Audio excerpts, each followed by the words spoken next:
lang sa art jam. Tayo ng mga art jam. Linya, Kupit, forma, pita. sukat. Butter, assorted jam, cheese, bananas, fruit cocktail, mangoes, pizza dough.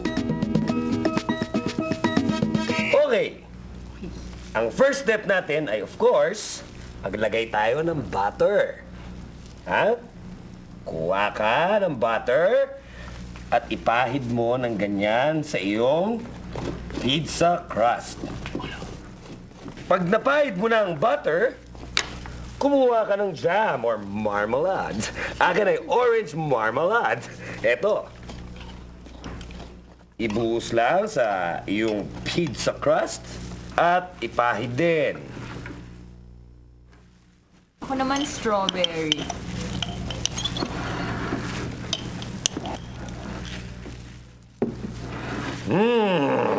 Bango ah. Ano nang next step nito? Hulaan mo. Alam ko na! Ano? Cheese! Sige, Sige, karirin ako mo na yung lang cheese. gagawin. Karirin mo yung cheese natin at hahanda ko ang ating mga fruits.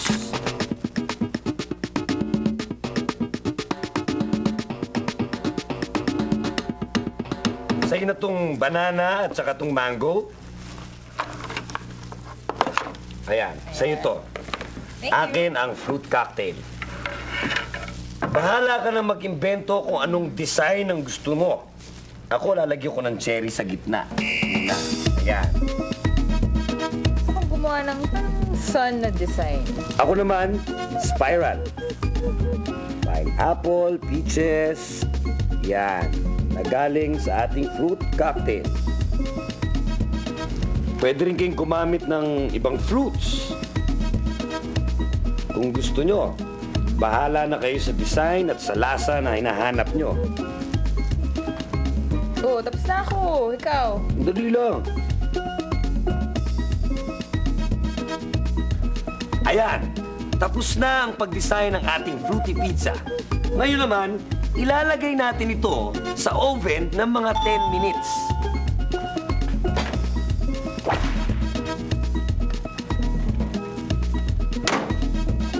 At ilagay sa 250 degrees Fahrenheit.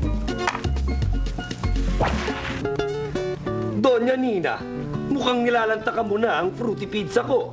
Epifanio, ang sarap ng fruity pizza mo. Mukhang mas masarap ang fruity pizza mo, Doña Nina. No. Mas masarap ang fruity pizza mo. Pareho silang masarap. Tayo ng mga art jam.